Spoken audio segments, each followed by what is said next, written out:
Hi friends, my name is Angela and welcome to my YouTube channel. I am coming to you from Western Australia, and every month I do a wrap up of the books that I have read that month or that previous month. And holy dooly, September was a month of reading. I read 8 books, which is not typical, and I'll share with you a little bit about that. But I think this is going to be a long video just because I didn't just read a number of books, I read some incredible books, and I have a lot of things to share about them in the hopes that it will help you decide whether or not you would like to also pick this book up in the future. So please grab a coffee, a tea, whatever it is you are drinking, and join me for this long video. So as I mentioned, I read 8 books in September, and the thing to remember is that I didn't start all these books in September. Some of them came from August. I think I had 3 or 4 that I was reading in August that I finished in September. So that's something to keep in mind. But I have literary fiction, historical fiction, contemporary,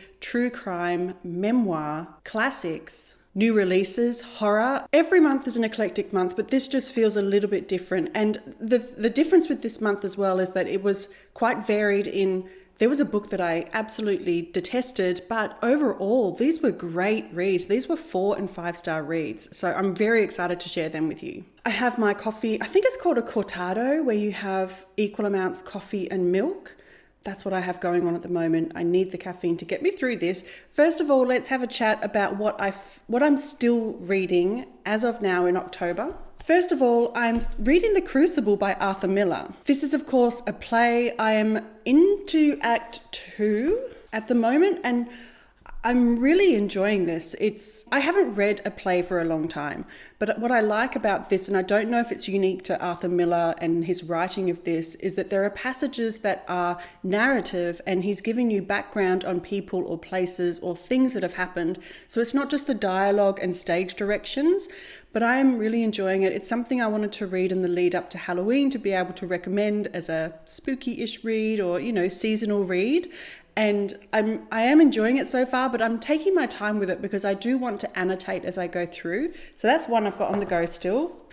I'm reading Emma by Jane Austen. This is a buddy read with a friend of mine. We started and neither of us have kept going. So we've kind of made a promise to each other that we will set a deadline of the end of October for us to finish this one.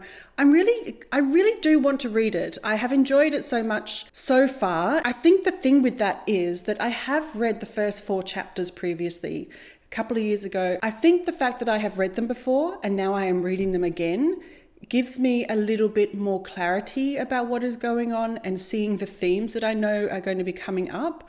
So for that reason, I think Jane Austen definitely, she deserves the rereads because you get to see those things a little bit clearer, where on the first read you might be distracted by the language or the time that it was placed in. So this will be finished by the end of October. I have also picked up Animal Farm by George Orwell. I'm 100% sure it's a first read for me. It was not prescribed school reading for us, but I'm enjoying it so far. It is such a good little narrative the way it is written, and I'm looking forward to seeing it evolve. In comparison, I did read Lord of the Flies. That was a prescribed book at school. So, the themes are familiar, but anyway, I'm only a few chapters into it. I actually had it with me the other day when I went to an event with my grandson was there, and he was getting bored and getting on everyone's nerves. So if you are precious about your books, you may want to look away because I needed to give him something to do. So I gave him my book, which has 6 or 8 blank pages at the back, and I just got him to write down stuff, which I think is lovely. I think this is a book I'll keep forever, where he wrote down a little story. He's 5 years old, so he's just starting to learn to read and write. And, he's just drew pictures and all that kind of stuff. So I kind of like that. I like that books are time capsules, not just of where you were at that moment, but, the way you annotate could be different in the future. And I kind of love that. I love this. And maybe one day we'll read it together, because I did tell him it's all about animals and he thought, oh, that sounds fun. So we'll see. Okay, so let's get into the books that I did read this month. And something I think is very interesting is that all of these books I read for the first time were the first time I read the author. I did have one reread, which was The Song of Achilles by Madeline Miller. I just felt like I was kind of led to this moment of rereading it. I wanted something familiar, and I was taking my own advice that I had given to you guys a little while ago to reread your books and the reasons for it, and I'll link that video below. But I loved my time with this book. It was so lovely, and I really enjoyed it. It was just that comforting moment that I needed at that particular time, where I just loved it. So for the rest of these books that I read during the month, I've never read from these authors previously. So I'm really quite pleased that every single book was a new author. That is something that is great in my book. I really want to try and diversify my reading as much as I can, but still contain itself within the things that I want to read and the subjects and themes that I want to learn more about. So first up, we have The Hounding by Xenobe Purvis. Now, I spent a very pretty penny to get this cover because the Australian cover, perhaps the UK cover, is just not as pretty as this. And I will share a copy of it here for you. But this was a book that caught me from the get-go when it was described as The Virgin Suicides meets The Crucible. I have read The Virgin Suicides. It was a 5-star read for me. I'm midway through The Crucible, but I know the plot. I know the general story of that. That caught me. And I really enjoyed reading this book. I think it is spot on to its comparison. In The Virgin Suicides, we hear from different perspectives, but never from the girls that the book is about.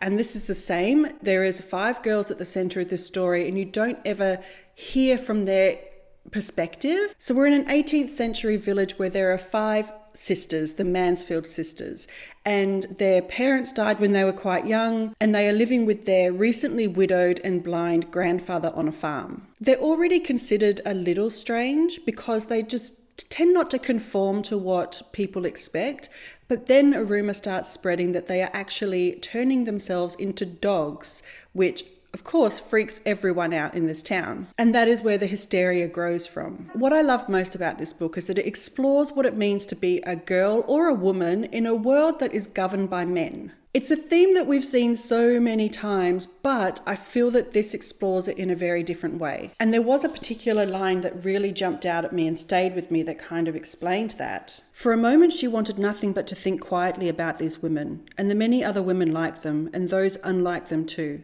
She thought about what they all went through each day, the great, grueling trial of being a woman in a world governed by men. So the book is narrated from a number of perspectives. There is the grandfather, there is the village ferryman, a barmaid, and 2 young men who are hired by the Mansfields to help with the hay harvest. And they were all very interesting perspectives. I think some people might have found this book predictable and a little bit slow, but for me the prose was just spectacular. And this is a debut novel. I don't know what Purvis's background is, but this was incredible, and I really do look forward to picking up another one from her. The writing is really lush and atmospheric and haunting. It's described as in the genre of horror, and the first chapter most definitely takes us there, but I feel like the rest of it is just beautiful historical fiction. I don't think there is a word wasted. There is not one word too many, one word too little. It is just so well done, well edited, well thought out. It is bizarre and beautiful while also being haunting and thoughtful. I really enjoyed it. It lived up to the hype in my mind, and I thoroughly recommend it. I think I ended up giving it a 4 stars. Now, if you've seen any of my videos in September, you know that I read Beartown by Fredrick Backman, and this was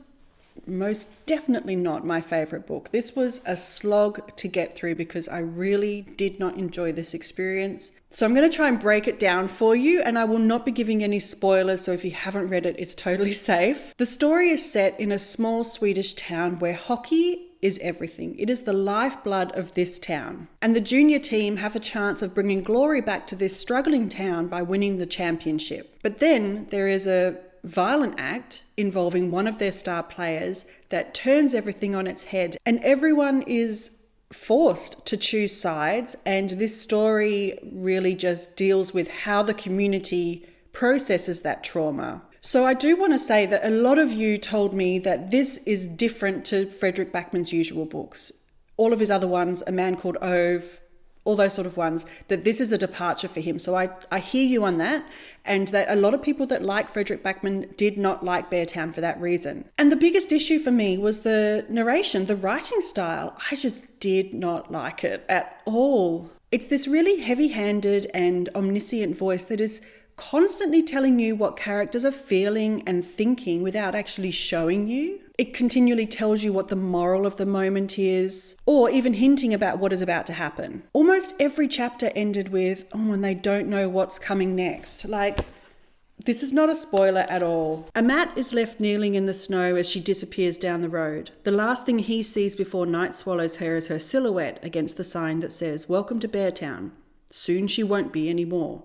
And it was like that over and over and over again. That style just took away the suspense of what was going to happen, because I was like, stop telling me that something is going to happen and just do it.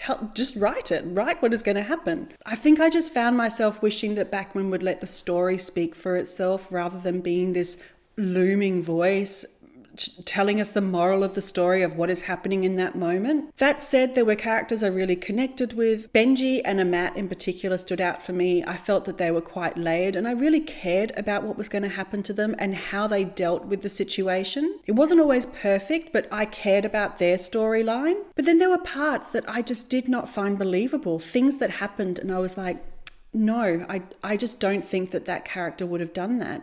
I think that was put in there to try and build the suspense that never happened. It just didn't sit right with me. There was so many things wrong with this story, and I don't want to go into much more without giving any spoilers.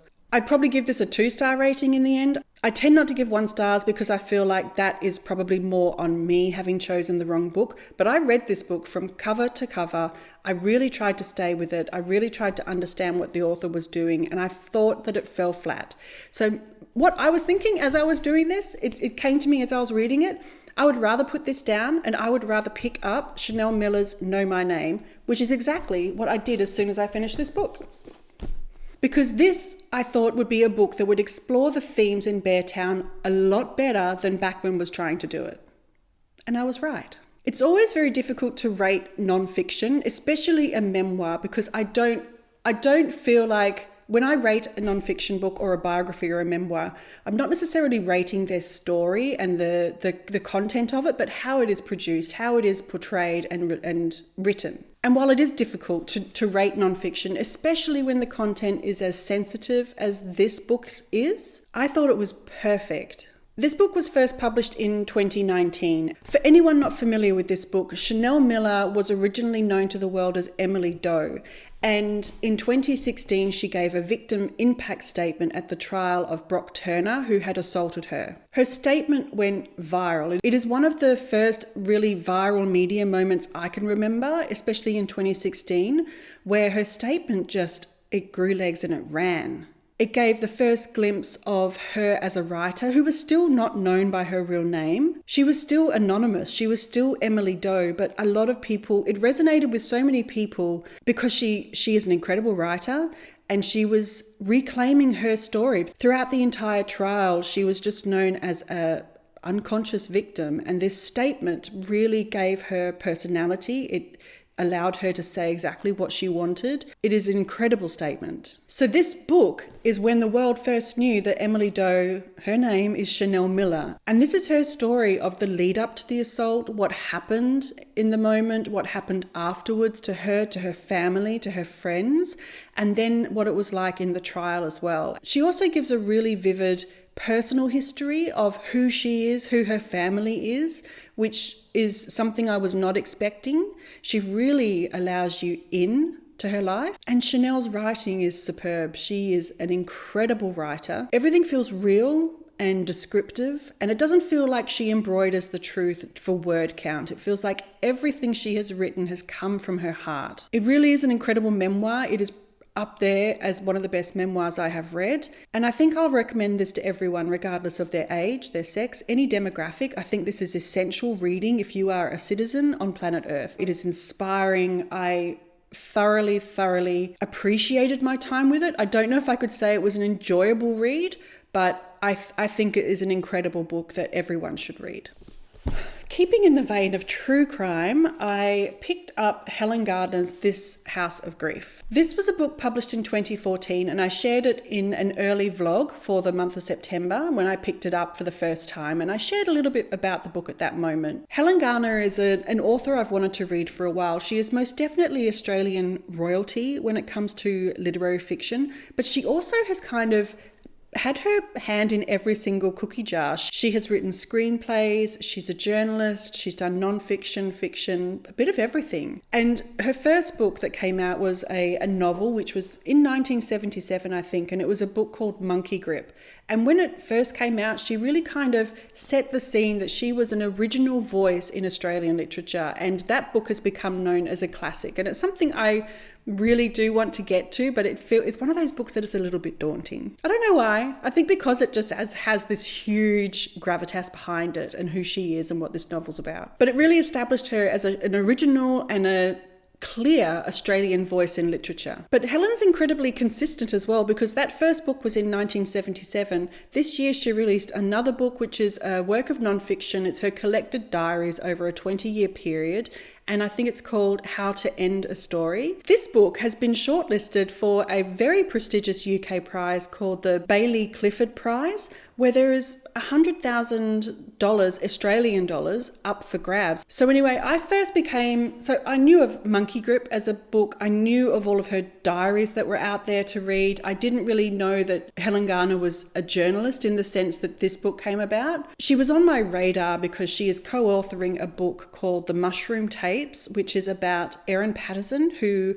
this year was convicted of murder for 3 people and the attempted murder of another person that she invited over for lunch, and she served them a beef Wellington that was laced with death cap mushrooms. That was in 2023. She was just found guilty this year. She was just sentenced last month, and that book is coming out in November, I think. So Garner was on my radar, and then the algorithm fed me a video of Dua Lipa's book club Service 95, where Dua Lipa was talking to Helen Garner about this book. I don't think I ever knew that this book existed. This book is about a particular horrific incident in Australian history where on Father's Day in 2005, 3 young boys drowned when the car that their father was driving veered off the road and plunged into a dam. I do remember hearing it on the news. It was horrific. It was, please let this be an accident. It just sounded too horrible to be true that someone would do that deliberately. But then the father, Robert Farquharson, was charged with the murder of his children, and this is about Helen Garner turning up to the trial every day to watch that trial unfold. She wasn't a sensationalist. She wanted to find out how something like this could happen, and is there any explanation for it? What really stood out to me in this book was how respectful Helen Garner was,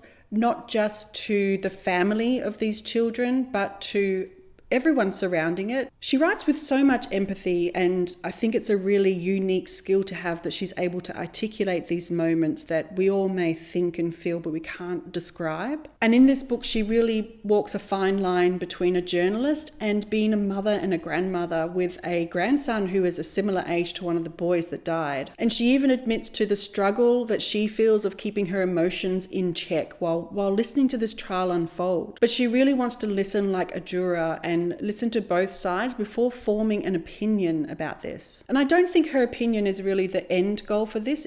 She wants to find out, how did this happen? Why did this happen? What is the reason for this tragedy? The result is something really quite powerful. It is not gory. It is deeply human and not at all sensational. The prose is clear, gentle at times, incredibly concise, and it's very easy to follow because she is describing a lot of legal scenes and courtroom drama, but she really just takes away all of that distraction to give you the real bones of the court case, so you don't feel like you're overwhelmed with too much information. It really makes you question how we judge others. And there was a blurb on the back from Julian Barnes that I think was a wonderful description of this book. A gripping account of a murder trial in which few of the participants act and react in ways we might predict. It's an examination not just of what happened, but also what we prefer to believe and what we cannot face believing. So although this book is about a true crime event, I think the courtroom itself and the trial itself is the central focus of this, and Garner does it wonderfully, letting it unfold. I don't know if this book is for everybody because of the content of this story, but if you are someone who is interested in true crime that is written with a grace and a thoughtfulness, then this is definitely something I would recommend. I'll also leave links below to the Service 95 discussion with Helen Garner, and also a video where Helen Garner reads a portion of this book, so she does her own reading. I'll leave those below so you can maybe check those out first before you pick up the book. We Have Always Lived in the Castle by Shirley Jackson. This is a classic, and when was it published? Published in 1962, and this is a story of two sisters, Constance, who is 28, and Mary Catherine, also known as Mary Cat, who is 18. And they live in a big crumbling house on the edge of town. 6 years earlier, all of their family members died through poisoning, and so the locals don't know whether it was Constance or was it Mary Cat that killed them, but they believe that those two are murderesses, and they are the subject of much gossip and speculation in this town. And they live in near isolation with their Uncle Julian, who did survive the poisoning, in sort of this eerie, self-contained world. The story is told entirely from Mary Cat's perspective, which is very unique. She is 18, but there are times I thought, is she younger than what we're being told? Because it feels very juvenile, some of the things she says. She's very imaginative. She's a little bit feral. Her view of the world is really wild and unsettling and superstitious. And it becomes pretty clear pretty early on that she's a very unreliable narrator. But that unreliability is kind of what gives this book a lot of its suspense. I really did enjoy Jackson's prose. It's the first time I've read her, and I really did enjoy it. I think I wouldn't say she is the same as Daphne du Maurier, but I would put her in that same box, this gothic suspense, tension building writer. I think she was very much on line with du Maurier in that sense. The pacing is really good. It never really drags. And there is somehow this incredible sense of unease keeps building through this really dark narration. The opening paragraph in particular is perhaps one of the best opening paragraphs in literature that I've read. My name is Mary Catherine Blackwood. I am 18 years old and I live with my sister Constance. I have often thought that with any luck at all, I could have been born a werewolf, because the two middle fingers on both my hands are the same length. But I have to be content with what I had. I dislike washing myself and dogs and noise. I like my sister Constance and Richard Plantagenet and Aminata phaloids, the death cup mushroom. Everyone else in my family is dead. That set the story up. Now, something I wasn't expecting from this book was that I really loved the domestic and nature scenes that were in this story. There's a really lovely rhythm to the daily routines of the sisters as they cook and garden and care for their house as best they can. But with Jackson's prose, it's delicious. There is this moment where they grow a lot of their food and they preserve it. All the Blackwood women had taken the food that came from the ground and preserved it. And the deeply coloured rows of jellies and pickles and bottled vegetables and fruit, maroon and amber and dark rich green, stood side by side in our cellar and would stand there forever, a poem by the Blackwood women. It was moments like that where I was like, I love this writing. I love these scenes, these vignettes that she's crafting. So I came for the mystery and I stayed for the writing. I plan on picking up The Haunting of Hill House next from Shirley Jackson. It's another one that I think this is probably her most famed book, but that might be a second, and I will most definitely pick up other works of hers. I think she is a wonderful writer. So if you like stories that are gothic, quietly unnerving, and beautifully written, I would recommend this to you. I gave this 4 stars. The next book I picked up I don't have with me because my husband, who reads one book every 15 years, has it in his possession, which it's made me incredibly happy. And that book is Red Dog by Louis de Bernieres. I shared this book with you when I shared some books that would be ideal for Shorty September, and this was one of the books that I really wanted to pick up. It's a very small book. It is 99 pages, including a preface and a glossary. It's a tiny little book. Red Dog is a work of fiction, but it is based on a real dog named Red Dog, and he had a few other names as well, but he was up in the Pilbara, which is the northwest of Western Australia, in the 70s. And he was a dog that wasn't anyone's dog in particular, but he kind of belonged to everybody. He traveled from town to town. He would get food where he could take it. Some people would take him to the vet. They would look after him when he needed it. And he would just hitchhike around the countryside. So he was quite legendary in the Pilbara region.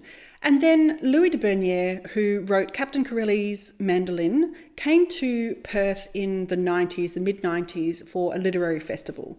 And he, as part of that festival, went up to Karratha, which is this area in the northwest, and he came across Red Dog, as there's a bronze statue that is there in the memory of Red Dog, and he came across that and he wanted to know more about it. So he got a little bit of information, but then he went back home and then came back to Perth, I think a couple of years later, and made his way back up there to pretty much research Red Dog and the stories around him, and he wrote this little book. He said that most of the stories are true, but a lot of the characters are made up, apart from one particular character named John, who was as close as you would get to an owner of Red Dog. This book, this is laugh out loud funny. It is heartwarming, and for me, it is very nostalgic because I grew up in this area. It is an area that is a mining area, so mining of iron ore up in the Pilbara of Western Australia. And a lot of people in the 70s would come to this area for the work. So you had a real mishmash of cultures and people.